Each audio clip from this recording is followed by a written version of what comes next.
super stable. Let's take a look. Oh my gosh, look. We're not even close to it. Getting a couple different readings, but it appears it's right just a touch over 600 feet.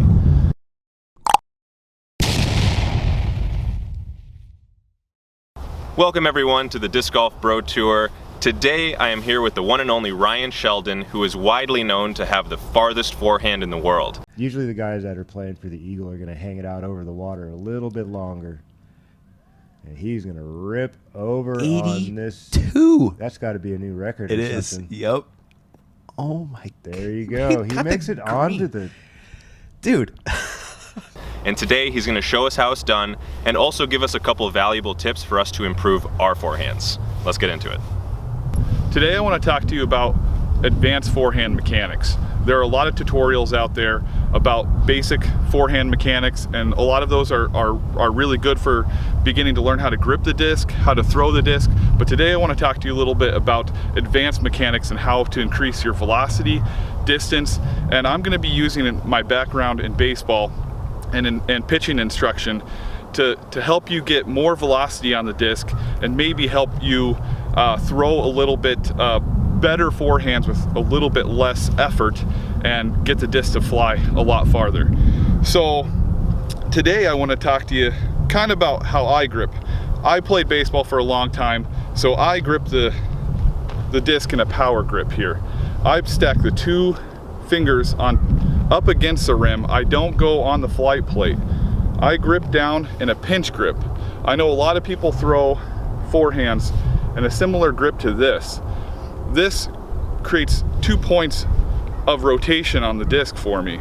I don't like that.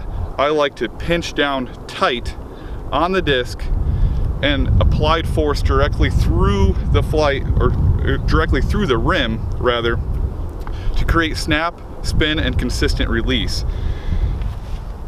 So after we've established the grip, the next thing we're going to do is talk about our body position and how our arm works through the throw. So first off, what we really want to do is maintain our hips in an open position towards our target.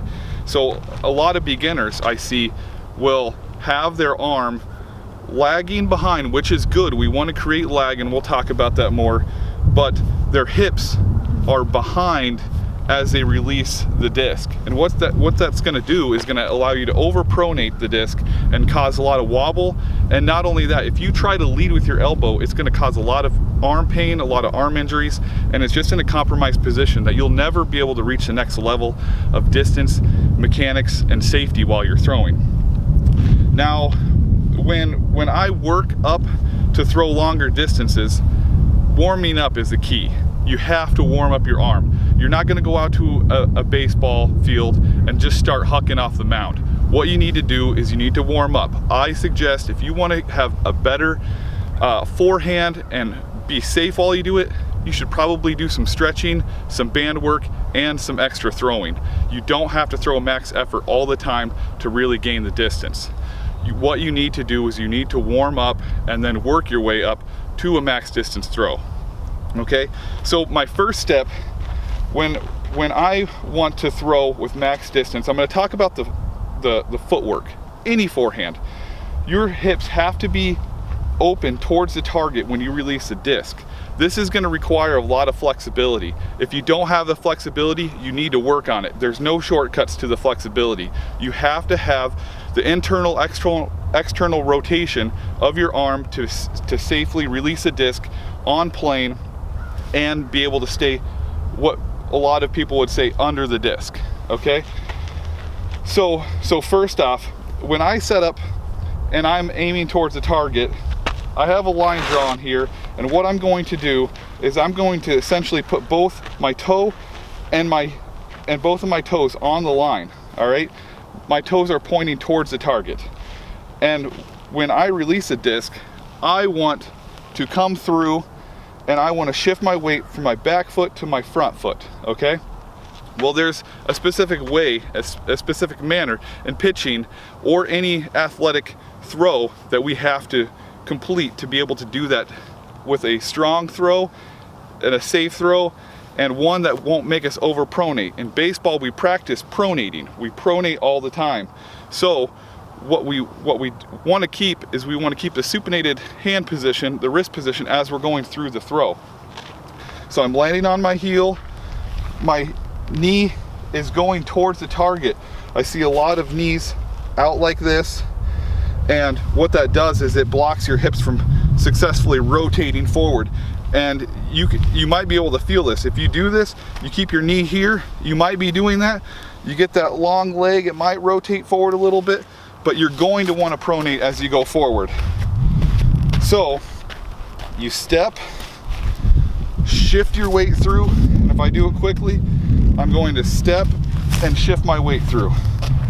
Now, when I'm setting up and I'm coming up to a throw, I want, if you're just beginning to learn how to throw with distance and you really want to work on what we call hips to shoulder separation, that's the key.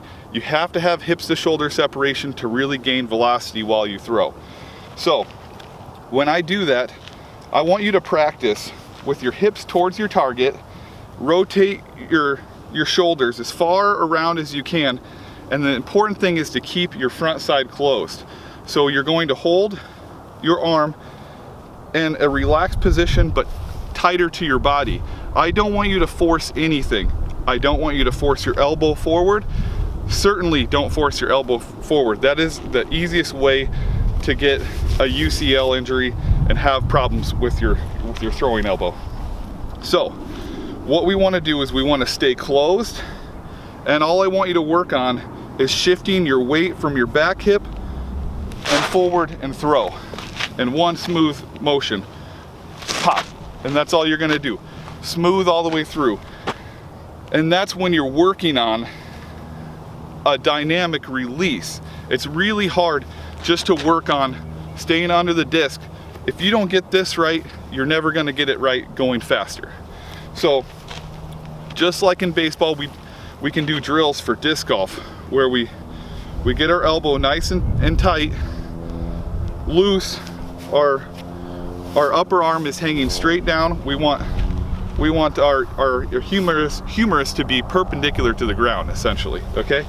So we want a good position and snap through and hips to shoulder separation when we start.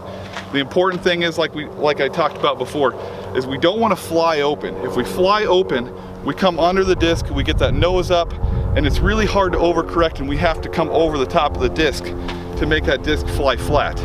You're gonna get a lot of nose up and you're gonna get a lot of hyzer out of it. Early hyzer release, straight up in the air, not what we want. So once we get that position, I like to keep my hips towards my target. I do this on a lot of shorter throws, and I rock. And the reason I rock is because it gets me on plane, staying under the disc.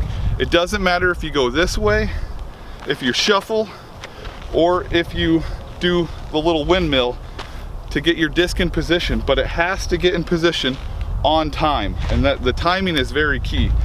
So when I go through my throw, I am going to rock. I'm going to keep my feet, my toes pointing straight at my target. I'm going to get hips to shoulder separation, then I'm going to release the disc on plane, keeping my front shoulder in as I'm driving my backside forward. When I say backside to front side, I don't want to rip out my front arm. If I pull out my front arm, it's going to put a lot of strain on my arm. You're going to throw nose up.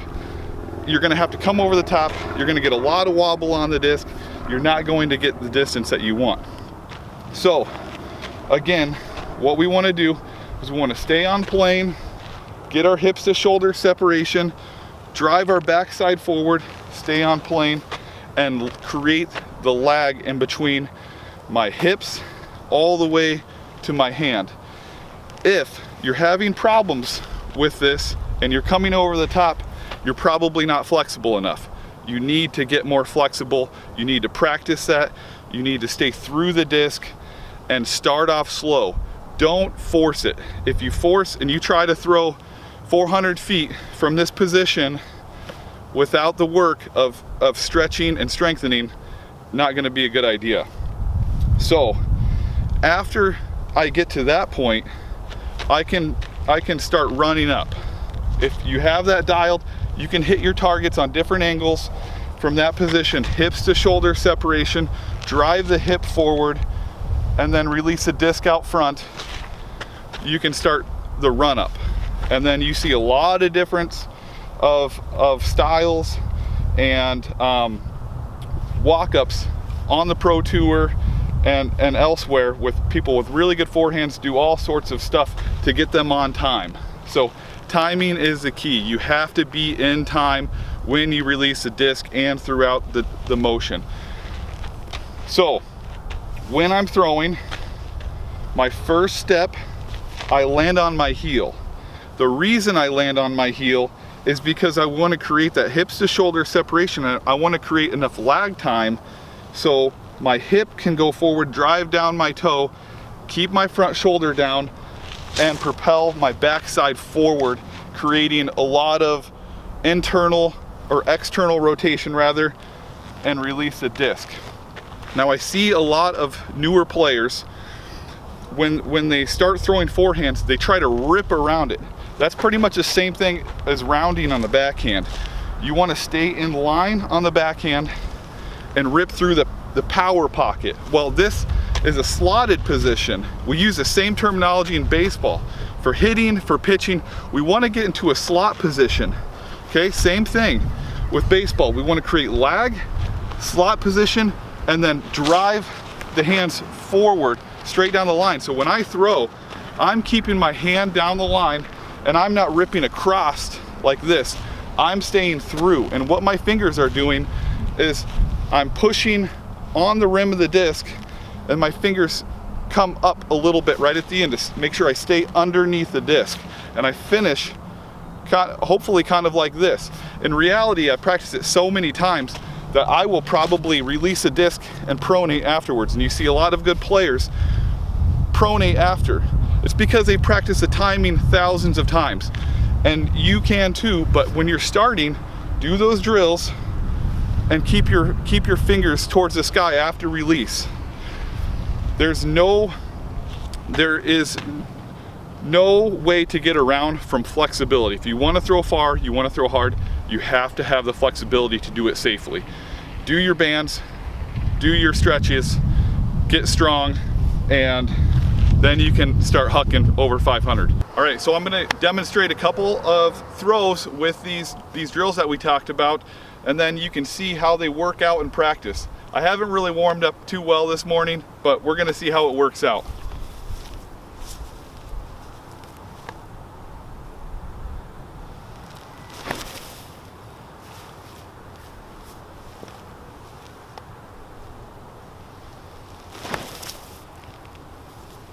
Maybe throw them on a couple different angles to kind of get the idea. So I threw the first one pretty flat. The second one was a little bit of a hyzer. I'll try to throw a little bit of an Annie here.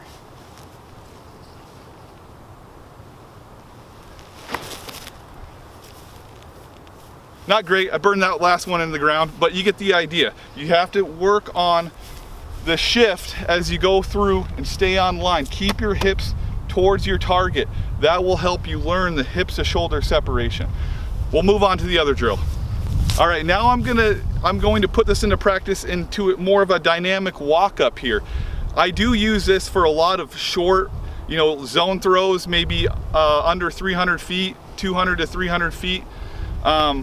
So this is a practical drill that you can use. You can use the first one for short upshots. I do keep my hips open towards the target when I throw short upshots. I don't want to blast it past the basket.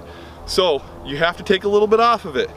So sometimes I keep my hips towards the target and use my flexibility and mechanics, timing upper body to get it close to the basket. So I'm going to demonstrate it dynamically here.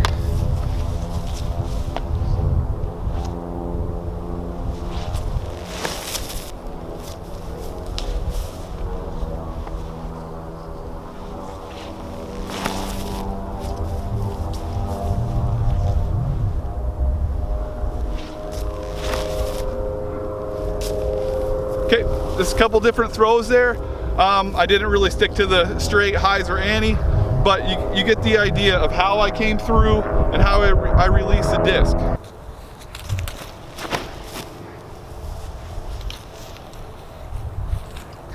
Those are ultra stable, aren't they? Wow. This is the one that Thomas Gilbert gave me right here. Oh yeah? So you'll see how I threw this all over the conserve. It's super beef. Put some Annie on. I put a lot of Annie on it. Oh my God. That is such a good disc, dude. And what a throw. Yeah. Oh my God. That's amazing. Okay. What are we doing now, man? So I'm gonna run up. I'm gonna do a 360. I think I'm pretty much the only person that actually uses this in a round. But if you haven't practiced it, don't do it. Okay, make sure you're loose. Make sure your arm is strong, because you can hurt yourself doing this.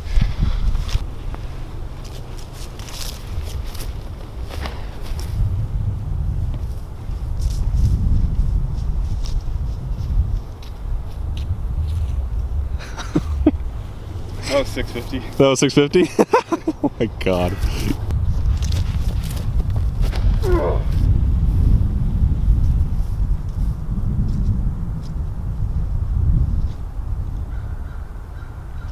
Well, that wraps up our forehand tutorial here. If you'd like to see more advanced forehand mechanics and ways to make you throw farther and with more velocity, get down in those comments and let us know. And a huge thank you to Ryan for coming out today. We really appreciate it. Guys, if you're enjoying the content, please let us know by clicking subscribe. It really means a lot to us and helps us keep doing what we're doing. So thank you again, and we'll see you in the next one. Thank you all so much for watching the Disc Golf Bro Tour. It has been a really special couple of years. So to show our appreciation for all of your support, we want to do a 1,000 subscriber giveaway. We're not super close yet, but we're hoping we can reach that here in the next month or two. And what the prize will be once we hit 1,000 subscribers is option A, either a 1-hour free forehand lesson from Ryan himself in person here in Minnesota, or option B, if you're not local, you can send Ryan a video and he will critique it, or you can do a video call with Ryan. Either way, wherever you live, the prize does apply. Now, in order to be entered into the giveaway, all you have to do is be subscribed to the channel here on YouTube, and also drop a comment below in this video with the word Sheldon. That's how we'll know you're entered into the giveaway. So you're better at this, obviously. I have a lot of practice. What do I do with my hands? Exactly. Get down to those comments, and we'll see what we can do. That's terrible. That was fun.